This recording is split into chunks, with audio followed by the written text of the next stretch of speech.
ዋላችሁ ተመልካቾቻችን እየተከታተላችሁ የምትገኙት አዲስ ሚዲያ ኔትወርክ ነው አዲስ መዝናኛ ላይ ትገኛላችሁ ዛሬ እንግዲህ ለ40 ዓመታት ያክል በኪነ ጥበብ ውስጥ የመረክ ንጉስ ነበር ከሰራቸው ስራዎች መካከል የቬኑሱ ነጋዴ ሳልሳዊ ባልንጀራ እንዲሁም ደግሞ ባልቻ አባ ነፍሶ ከሰራቸው ቲያትሮች ጥቂቶቹ ናቸው እንዲሁም ደግሞ በፊልሙ ዘርፍ ሰማያዊ ፈረስና ስላንችን ስናነሳ ቀድመው ከሚመጡልን ተዋናዮች መካከል ይገኝበታል በነጎርጓድ ድምጹ የብዙዎችን መድረክ አድምቋል አሸብርቋል ሬዲዮ ላይም የሱን ድምጽ ስንሰማ ምስል ከሳች በሆነው አንደበቱ ተዋናዮቹን እናውቃቸው ነበር እነማን ናቸው የሚለውን ነፍስ ዘርቶ ለተመልካቾቹና ለአድማጮቹ የሚያደርስ ድንቅ ተዋናይ ነው ወዳጅ ዘመዶቹ ኪያ ብለው ይጠሩታል እንዲሁም ደግሞ የኢትዮጵያ የትወና ተመልካች ደግሞ አርቲስት ኪሮስ ኃይለ ስላሴ እያለ ይጠራዋል ማለት ነው ዛሬ ውድ ተመልካቾቻችን ከአርቲስት ኪሮስ ኃይለ ስላሴ ጋር ቆይታ ልናደርግ ነው እዚህ የተገኘ ነው ጥሩ ጊዜ እንደምታሳልፉ ተስፋ እናደርጋለን አመሰግናለሁ በጣም ስላገኘው ጋሼ በጣም ደስ ብሎኛል እኔም በጣም አመሰግናለሁ እንግዳሽ ስላረክሽኝ ወዳጆች ኪያ ብለው ይጠራዋል ያልኩ ነበር በየትኛው ልጥራ በጋሼ ይሻላል በኪያ እንግዲህ ምርጫው ያንቺ ነው ትፈልጊ ኪያን ነው መመርጠው እሺ በጣም በዛው መቀጠል ትችያለሽ በተረፈ ግን አባባ ኪሮስ አቶ ኪሮስ ጋሽ ኪሮስ አርቲስት ኪሮስ ኪያ እነኚህ ሁሉ አምስት ምርጫዎች ያንቺ ናቸው choose the best መርጫለሁ እኔ ኪያ ብዬ ብጠራ በጣም ደስ ይለኛል ስለዚህ በኪያ እንቀጥላለን ማለት ነው thank you መሰደብ አይደለም በሚሊዮን ዶላሮች ላይ ሆነ እየቀለደች ያለ እና ቅጣቱ እስከ ሞት ሊደርስ ይችላል ሞት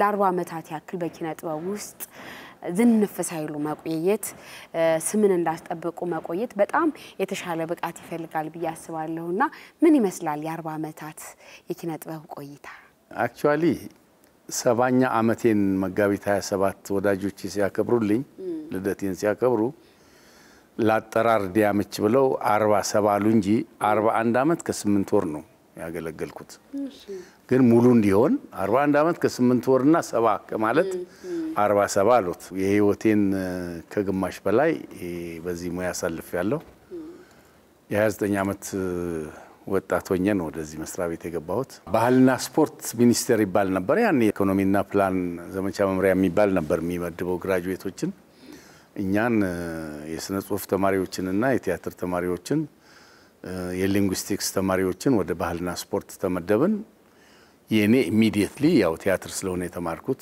ቲያትር አርትስ ወደ ሀገር ፍቅር በኢንተርቪው ከመጡ ሰዎች አንዱ ነኝ እና 76 መስከረም ላይ ነው የመጣሁት እንግዲህ ላለፉት 41 ዓመት ከ8 ወራት በጣም ብዙ አፕ ኤንድ ዳውንስ ውጣውረድ የነበረበት ዘመን ነው የወጣትነት ዘመን የጎልማሳነት ዘመን ከዛ የአረጋዊነት ዘመን በሙሉ እዚህ ነው ያለሁት በጣም ጥሩ ይሄንን ካነሳና የቀር ተመልካቾቻችን ጋቢት 27 የአርቲስት ኪሮስ ኃይለ ስላሴ በኪነ ጥበብ ውስጥ 40 ዓመታትን እና ከዛ በላይ የቆየበትን እንዲሁም ደግሞ ልደት አስመልክቶ የተዘጋጀ ሀገር ፍቅር ቲያትር ላይ ፕሮግራም ነበረ የምስጋና ፕሮግራም እና እዛ ላይ ተገኝተን እንደው ከወዳጅ ዘመዶቹ ጋር ከቤተሰቦቹ ጋር ቆይታ አድርገን ነበር እሱን አይተን ዳግም ከኛ ጋር እንገናኛለን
አንድ አመት ከ8 ወር እንዳልኩሽ አጭርም ረጅምም ነው እኔ ልሰራው ይገባኝ ከነበረ የቲያትር የፊልም የሬዲዮ የቴሌቪዥን ድራማ አንፃር ብዙ ነው አይባልም ብዙ ጊዜ እኔ ፈጀሁት በማኔጅመንት ስራ ነው ከጥበቡ ይልቅ ማኔጅመንቱ ላይ ነው ማኔጅመንቱ ላይ ነው ግን በማኔጅመንቱም ቢሆን የምችለውን ያህል ለኪነ ጥበቡና ለጠቢባኑ የምችለውን ያህል ሰፖርት ለማድረግ መንገዱን ለማመቻቸት ጥረት አርጋለሁ ብዬ ስለማስብ ብዙ ቲያትሮች ባልሰራም በሙያዬ መወደውን ትወና ባልተውንም በዚህ በኩል ያረኩት እገዛ ያካክሷል የሚል እምነት አለኝ ኪሮስ ኃይለ ሥላሴ በጣም የሚገርም አለቃ የሚገርም ጓደኛ የሚቀርብ የቤተሰብ ብዬ ነው የምገልጸው ኪሮስን ስገልጸው ሁሉ ነገር ያለው አንድ ትልቅ ነገር ብዬ ነው የምገልጸው ኪሮስ ማለት በስራ ዘመኔ ብዙ አመት አብሬው ኖራለሁ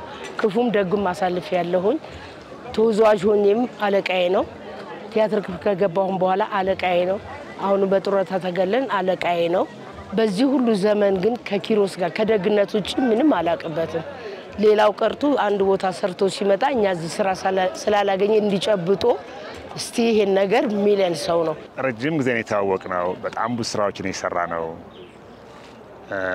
ኪሮስ ሁሌ እዚህ ቤት መካሪ ነው እንደ ታናሽ ወንድምሽ የምትልኪው ነው ለማህበራዊ ጉዳይም ይሁን ለስራዎችም ይሁን ጽፎች እንዲያነብልሽም ይሁን ምንም አይነት ነገር ከኪሮስ የምትፈልጊውን ነገር ታገኛለሽ ኪያ ለማያውቀው ሰው ሁሉ ወዳጅ ነው እነዚህ ሁሉ ቲያትሮች ድራማዎች ከመምጣታቸው በፊት ተዋናይ የመሆን ሳይሆን ሹፌር የመሆን ሐሳብ ነበር እሱ በልጅነት ነው ይሄንን ካሰብን አንፃር ወደ ቲያትር እንድትገባ ይሄንን የልጅነት ህልምህን ትተህ ወደ ቲያትሩ እንድትገባ ያደረገህ ነገር ምንድነው ወደ ቲያትር እንድገባ ያደረገኝ ኤሌመንታሪ ስኩል ሆኜ ቦይ ስካውት ነበርኩ ጃክ ኦፍ ኦል ትሬድስ የሚባል ሁሉም ጋር መገባ አይነት ሰው ነበርኩ የእርሻ ክለብ ሜምበር ነኝ የሳይንስ ክለብ ሜምበር ነኝ የቦይ ስካውት የድራማ የዲቤቲንግ የስነ ጽሁፍ የዚህ ሁሉ አባል ስለነበርኩ ቲያትር እንሰራለን በቲያትር ቤት በትምህርት ቤታችንና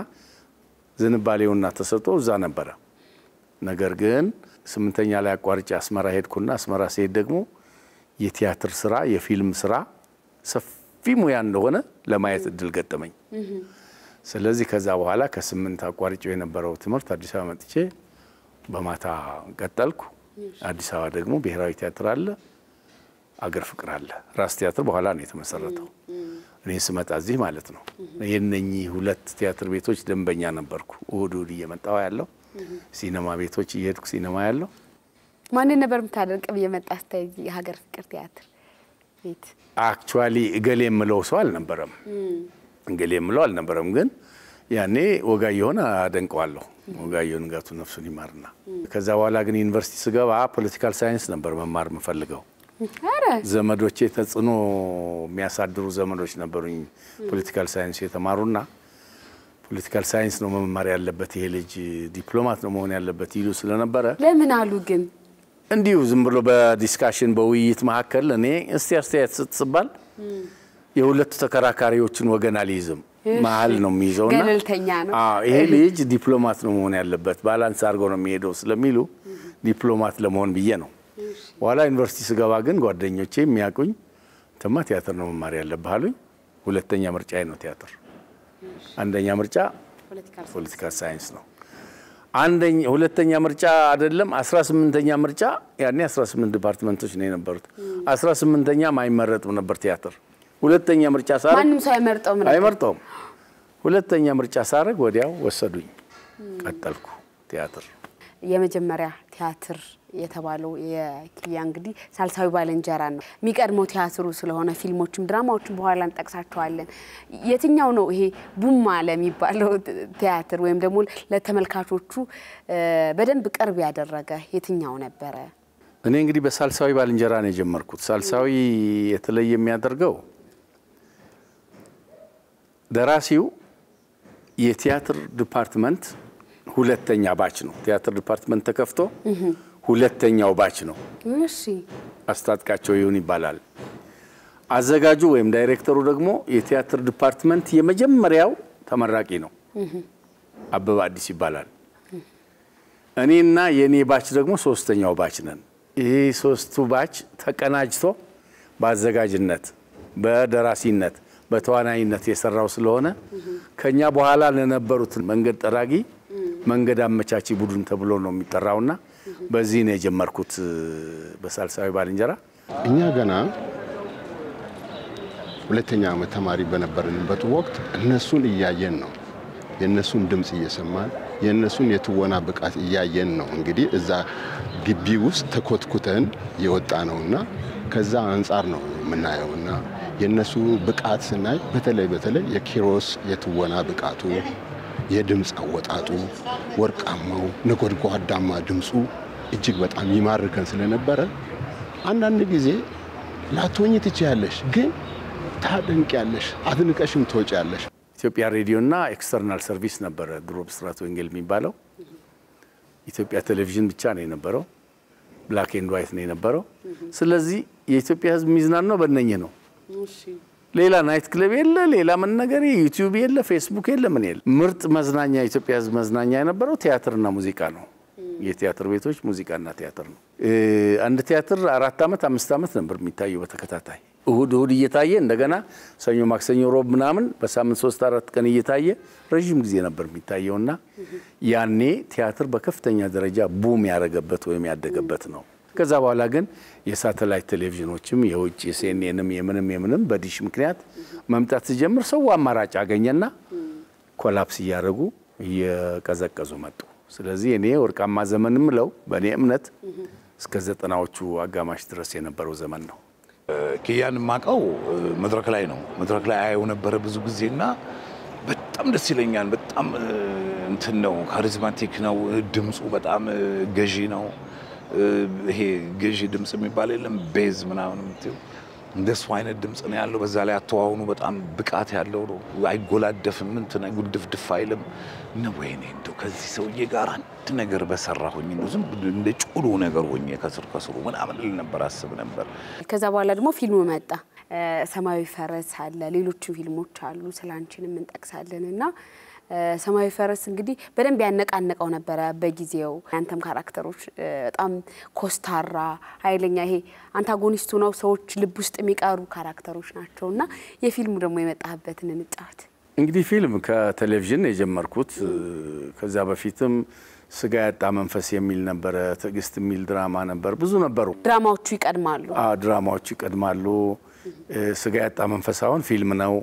አንድ የውምድና ታሪክ ያለው ፊልም ነው። እዛ ላይ ሰርቻለሁ መርማሪ ፖሊስ ሆኜ።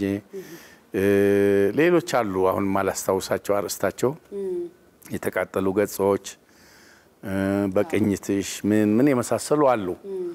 ነገር ግን ምንድነው የኢትዮጵያ ፊልም በጣም እንትን ይያለ የመጣው ጽዋና ቀዝቃዛ ወላፈን ከዛ በኋላ ነው እንግዲህ ሰማያዊ ፈረስም የመጣው። ሰማያዊ ፈረስ ሀገራዊ ጉዳይ ይዞ የመጣ ነው። በአባይ ጉዳይ ላይ የመጣ ነውና ትላልቅ አርቲስቶችም የሚጫወቱበት ነው። እነ ሰራዊት ፍቅሬ እነ ታምሩ ብርሃኑ ሽመልስ አበራ ማን ነው ሽመልስ በቀለ እኔ ዝናሽ ጌታቸው ያለንበት ነው።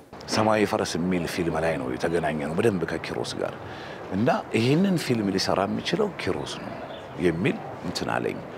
በኋላ ጠየቅነው ኪሮስን እሺ ይላልን ብለን አላሰብንም።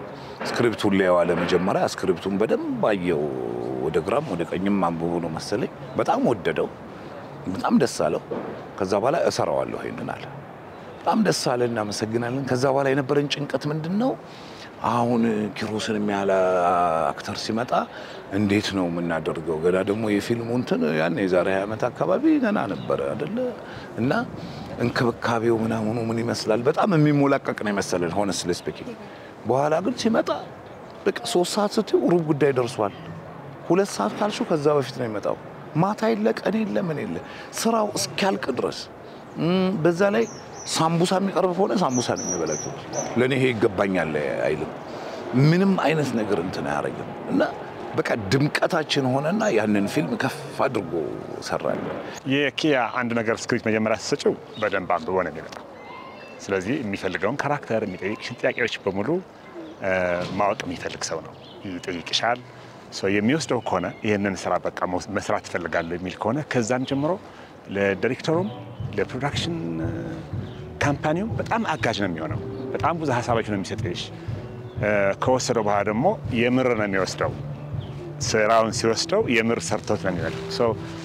ሬፕሳር ላይም ልምምድ ስታረጊም ከልምድ በኋላ ወደ ቀጣ ስቴጅም ሁሌ ለፕሮዲውሰሮች በጀት የሚቀንስ የኔ የምን ጊዜ ምርጫዬ የዘወትር የዘላለሙ ምርጫዬ አሁን አይኔን ባይከልለኝ ኖሮ የዘወትር ምርጫዬ ግን የመድረክ ቲያትር ነው። እንደ መድረክ ቲያትር ሞዶ የለም። ቻሌንጂንግ የሆነው የመድረክ ቲያትር ነው።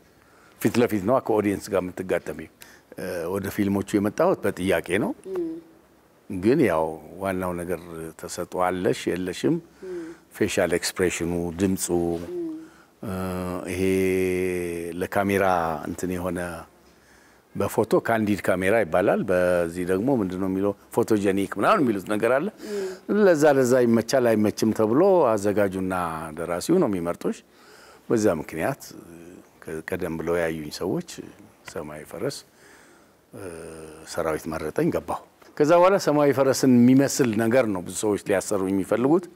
እኔ ደግሞ ሁሉ ጊዜ ክፉ ገጸ ባህሪ መጫወት አልፈልግም። በተለይ ልጅ ሆኜ በጣም ስቴጅ የመድረክ ቲያትሮችን ሲሰራ ኃይለኛ ሲሆን ሰው ሲናደድ ምናምን እንደ ልጅ ክፍት ይለኝ ነበር። በቃ አባቴን ሲናገሩ ምናምን አስተያየት ሲሰጡም አንዳንዴ አልቅሼ ምናምን እወጣለሁ። ከዛ ግን ከጊዜ ብዛት ያለማምደን ጀመር ካራክተርና እውነተኛ ማንነት የተለያየ እንደሆነና ልክ እንደዛው ነው። በቃ ካራክተሩና ኪያ የሚገናኙ አይደለም። በተፈጥሮ ፊቱ ከስተር ያለ ነው መስመር ምናምን አለውና ይመስላል እንደዛ ግን አይደለም። የሚገርምሽ ቤት ሲገባ በቃ ተላፍተን ደክሞን ከመጣ ልጅ እግራችንን አሽቶ ምን ብሎ በቃ ቀልደን ምን ብለን አንዳንዴ ይሄ አባት ፊት ማይቀለድ ቀልድ ሁሉ አምርጦን እንቀልድና ምናምን ብሎ ዝም ይላልና ምናየውና እውነተኛው ኪያዬ የተለያየ ነው። ግን ደስ ይለኛል እንደዛ በመሆኑ because የተሰጠውን ካራክተር በደንብ ሰርቶታል ማለት ነው። ሶ ኮስታራ ነው ካለና ምርጥ አክተርነቱንም ይመሰክራል። እኔ ችሎታ አለኝ ብዬ አምናለሁ። ስለዚህ የተለያዩ ካራክተሮች የተለያዩ ገጸ ባህሪያት መጫወት ስለምችል ለምን ክፉ ብቻ እየተጫወትኩ ሰው በክፉ ገጸ ባህሪ ይወቀኝ ብዬ ብዙ አልቀበልም። ከሰማያዊ ፈረስ በኋላ ስላንቺ ብቻ ነው ክፉ ገጸ ባህሪ። ለዛውን ክፉ ሆኖ አይደለም ለልጁ መልካሙ ያስተዳደግ መንገድ ይሄ ነው ብሎ ስለሚያመን ብቻ ነው ልጁ እንደዛ የሚቀጣውና እሱን የሚመሳሰሉ ቢያንስ ወደ 8 ነው እንደዚህ ፊልሞች መጥተው መልሻለሁ አልጫወትም ብዬ ገንዘቡን ፈልገዋለሁ።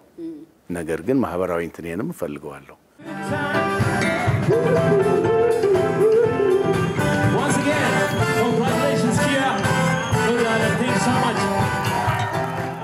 አንድ መድረክ ካለበት ከሳምንታት በፊት ዝግጅት አድርጎ ጨርሷል። ንግግር ብቻ አይደለም ልብስ ጫማ ቀበቶ ምናምን ተዘጋጅቶ ነው የሚቀመጠው። በጣም ለመድረክ ትልቅ ክብር አለው። ለህዝብ በጣም ትልቅ ክብር አለው። ወደ ኪነ ጥበቡ ስትመጪ ደግሞ ህዝብን አይመጥንም ብሎ የሚያስበው ነገር ከሆነ የፈለገ ቢከፍሉት አይሰራም። የሚመዝንበት እንትን ይሄ ሚዛን ልኬቱ ገንዘብ ወይ ሙቅና ምናምን አይደለም ህዝብ ነው ሁሌ። ድራማዎቹ ቋሚ ስራዎቼ ናቸው። የቲያትር ቤት ስራዎቼ ናቸው። ባልቻባ ነፍሶ ሳልሳይ ባልንጀራ አሉ ጠልፎ በኪሴ ንጉስ ሊር የቬኑስ ነጋዴ ጣውንቶቹ እያለ ይቀጥላል። እነኚህ የሙሉ ጊዜ ተውኔት ናቸው። የ3 ሰዓት ፕሌዮች ተውኔቶች ናቸውና ወደ 17 እንደዚህ ይሆናሉ። ከትወናውን ባለፈ መድረክን ለመድረክ መምራት ደግሞ እንደተሰጠ የተመለከትንበት ረጅም ጊዜ የቆየ መድረክ ላይ ቆይታ ነበር። ምን ይመስላል መድረክ መምራት? መድረክ መምራት የተማርኩት እዚህ ሀገር ፍቅር ነው። እሺ ዝክረ ኪነ ጥበብ የሚባል 40 የሚታይ የኪነ ጥበብ ቢፌ ሙዚቃ፣ ውዝዋዜ፣ ድራማ፣ አጭር ድራማ፣ ግጥም፣ ሰርከስ የመሳሰሉት አክሮባት የሚታይበት ነበርና በሳምንት አንዴ አርብ ይታያል። ስለዚህ እሱን መድረክን መራ ነበር እኔ ደበበሸቱና ተፈሪ አለሙ። ስለዚህ ከሳምንት እስከ ሳምንት መድረክ ስለምንመራ በዚሁ ተለማመድኩ እና በአጠቃላይ እንግዲህ ወደ ማስታወሳቸው ወደ 160 ምናምን መድረኮች መርቻለሁ። በእነዚህ የኪነ ጥበብ ቆይታ ውስጥ በጣም ብዙ አሳልፈካቸው ነገሮች አሉ ብዬ አስባለሁና ከባዱ ጊዜ የትኛው ነበረ በዚህ ሙያ ውስጥ? አክቹአሊ ከባድ ጊዜ ለጊዜው ነው ከባድ የሚሆነው እንጂ ካለፈ በኋላ ከባድነቱን አታስታውሽውም። ከባድ ማለት ለኔ የኢትዮ ኤርትራ ጦርነት ጊዜ ነው። 2 ጊዜ ከመድፍ ጥይት ያመለጥንበት እኔና ሙዚቃ ትርኢት ለማሳየት የሄደው ግሩፕ አንዱ ወደ ባድመ ነው፣ ሌላኛው ወደ ዛላምበሳ ግንባር ነው። እኛ የነበርንበት ሜዳ ከ3 ደቂቃ በኋላ ተደበደበ። እኛ ስናሳይ የነበርንበት ቦታ ሌላውም እንደዚሁ ከዛ በፊት ባድመ እንደዚሁ ከሱ እንኳን እኛ ገብተንባቸው ነው ወደ ምሽጋቸው ገብተን መንገድ ስተን በአውቶቡስ ስንሄድ የኛ ሰራዊት መጥቶ መብራት ጠፍቶ ጨለማ ነው በባትሪ እየመሩ ወደ አስፋልቱ ወሰዱንና ልክ አስፋልቱ በልሂዱ አሁን መንገዳችሁን ይዛችሁ እግዚአብሔርን ያወጣችኋሉን ስንሄድ ልክ አንድ ደቂቃ አልቆየም አውቶቡሱ አቆማበት የነበረው ቦታ ተደበደበ። ካልኩሌት አድርገው ደበደቡት በመድፍ ጥይት። እኛ አልሰማነውም፣ እሱም በነጋታው ሰማን። እና ይሄ ነው እንግዲህ ከባድ የሚባለው የህይወት እንትን እንኳን ያለፋችሁት። ተዋናዮቹ ሲያወሩ በደንብ ስንሰማቸው በካራክተራቸው ወደ ማህበረሰቡ ሲመጡ በዛ ልክ የሚገለጹበት መንገድ አለ። ለምሳሌ ያክል በጣም ረጅም ጊዜ ኮስታራ ገጸ ባህሪ ነው ኪያ ይዘህ የምትሰራውና በእንደዚህ አይነት ነገሮች ገጥሞ ያውቃል? የምር የመሰለው ሰው የለም? አዎ ያጋጥማል። በተለይ አንዳንዴ ቡና ቤት መጠጥ ቤት ስትሄጂ ሰው ሁሉ እንትን ይልሽ ይፈልጋል፣ ሊጣላሽ ይፈልጋል። ግን እኔ ከኔ ጋር የሚሄዱ ሰው እኔ አንደኛ ሆቴል እርቦኝ ሆቴል ብቻዬን ገብቼ በልቼ አላውቅም። ጠምቶኝ ብቻዬን ገብቼ ድራፍት ጠጥቼ ቢራ ጠጥቼ አላውቅም። ከሰው ጋር ነው የሚሄደው። በቃ እንደዛ አይነት ባህሪ የለኝም፣ አይመቸኝም። ምሳ መብላት ስፈልግ እንኳን ሰው ይዤ ነው የሚሄደው፣ ሰው ጋብዤ ነው። አባታችን ፖሊስ ነው እና ሁሌም እንደምንለው ከናታችን እጅግ ርህራሄና ፍቅር ተምረናል። ከአባታችን ደግሞ ስነ ስርዓትን ነው የተማርነውና ኪሮስ ሞር የበለጠ የገነነበት ሁለቱም ነው ማለት እችላለሁ። ፍቅሩ የሰው ፍቅሩ ርህራሄው ቅድም ስሰሚ እንደነበረ ጓደኞቹ ሲናገሩ ነገር ግን ደግሞ ዲሲፕሊኑ በዛው ልክ ነው። የሥራ ዲሲፕሊኑ ቀጠሮ አክባሪነቱ ስታዩ በቃ የማይለወጥ ነው። ጨዋታ ያውቃል። ጨዋታ ሲያቅ ትረካ ነው የሚመስለው። ቁጭ ብለሽ ነው ማደናቀፍ ሁሉ አትፈልጊም። ኪሮስ ያወራ እሱ ነው በጣም ፍሎውን ጠብቀው የሚነግርሽ። ቀላል ነገር ሊሆን ይችላል ጨዋታው፣ እሱ ጋር ሲደርስ ግን ግዙፍ ይሆናል እና እንዲህ አድርጎ የሚያቀርብ ሰው ነው። እንግዲህ ለአባቴ ረጅም እድሜን ከጤና ጋር እመኛለሁኝ። ቅድም እንዳልኩት ነው ጸጋን ሞገስን እግዚአብሔር እንዲያድለው ከልብ እመኛለሁኝ። ተወዳጅነቱን፣ ፍቅሩን፣ የህዝብ ፍቅሩን እንደቀጠለ በቃ በደስታ እንዲኖር ነው። ደስ የሚል ምስክርነት ነበረ ስላንተ ሲሰጡ የነበራቸውን ቆይታ ልጅህ እንዲሁም ደግሞ በኪነ ጥበብ ውስጥ ያፈራሃቸው ልጆች እነሱም እንግዲህ ስላንተ ሲመሰክሩ ነበር። ስለዛን ቀን ብትነግረኝ ደስ ይለኛል። ኪያ ምን ተሰማህ? ወል እሱ መግለጫ የለውም፣ መግለጽ የሚያስችል ቃላት የለኝም። words failed me to express my feeling ይላሉ ፈረንጆች እንዲህ አይነት ነገር ሲያጋጥማቸውና እኔ ቃላት የለኝም። ወዳጆቼ ተፈራ ወርቁ የተስፋ ኢንተርፕራይዝ ባለቤት መስራች፣ በሱ አስተባባሪነት ተፈሪ አለሙ፣ ጋዜጠኛ ሰለሞን አስመላሽ፣ ብሩክ ኦላና፣ ቴድሮስ ተክለ አረጋይ፣ ጌቱ ተመስገን ነኝ ከጀርባም ሆኖም ቢሆን ተባብረው ነው ይሄን ነገር ያደረጉት። ረዳት ፕሮፌሰር ነብይ ባየም እንደዚሁ ፌደራል ፖሊስን በማስፈቀድ እነኚህ ናቸው እንትን ያሉት። እኔ ቅዳሜ ልደትና ክብራለን ሲሉኝ ወዳጆቼ አንድ 50 60 የሚሆኑ ተጠራርተው ቢበዛ 100 ሰው ተጠራርተው አንድ 3 4 ሰዎች ስለኔ ኪሮስ እኮ እንደዚህ ነው ይላሉ። ከዛ በኋላ አንተስ ምን ይመስላል ተብዬ ጠየቃለሁ ብዬ ነው ያሰብኩት እንጂ እንደዚህ በማርሽ ባንድ 1000 ሰው መጥቶ 3 የሙዚቃ ባንዶች መጥተው ማሪ ብራዘርስ መጥተው እንደዚህ አይነት እጹብ ድንቅ የሆነ ነገር አይቼም አላቅም። እኔ ጥላሁን ገሰሰ ሲሞት መድረክ የመራሁት እኔ ነኝ። ያስክሬት ሽኝት በርካታ ትላልቅ ኢቨንቶች መድረክ መርቻለሁ። እንደዚህ አይነት ግን በቁሙ ይያለ የተወደሰና የተመሰገነ ልደቱ የተከበረለት ሰው ስላላየው እኔ እድለኛ ነኝ። እግዚአብሔር ይባርከኝ ነኝ፣ ባርኮኛል። በወዳጅ በዘመድ በታናናሽና በታላላቅ ወንድሞቼ በመላቸው ተባርኬያለሁ እና በልጆቼ ተባርኬያለሁ። ህዝቡ ሰው ምን ያህል እንደሚወደኝ ተገንዝቤያለሁና ለኔ ትልቅ ክብር ነው ይሄ።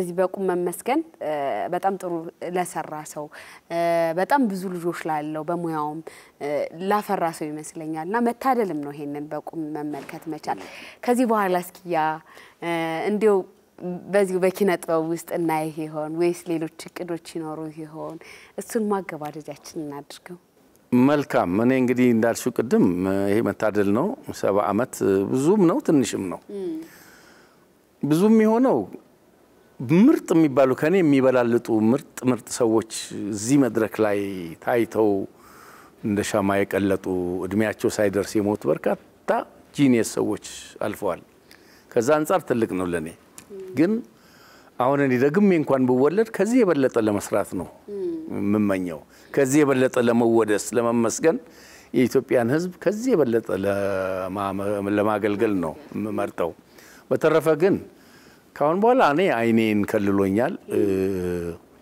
ድራማ እንደ ድሮ ተሯሩጬ መስራት ምችል አይመስለኝም ቀለል ያሉ ድራማዎችን ፊልሞችን መስራት ይችላል የሚል አካል ካገኘው ለሚያሰራኝ ካገኘው ሰራለሁ በተረፈ ግን ብሬይል እየተማርኩ ስለሆነ የአይነ ስውራን ጽሁፍ እየተማርኩ ስለሆነ ለመጻፍ ነው መሞክረው ካሁን በኋላ አንዳንድ ድራማዎች ድርሰቶች ለመጻፍ ሞክራለሁ እግዚአብሔር ተርፈው ከሚቀር እድሜውን አይንፈገንና ምናልባት በፊልም ድርሰት መጣ ይሆናል ፈቶሳይሽ ያንቺ ተበርካት በቡበት ቁንጅና ማለበር ያላንቺ በቡበት ቁንጅና ማለበር ያላንቺ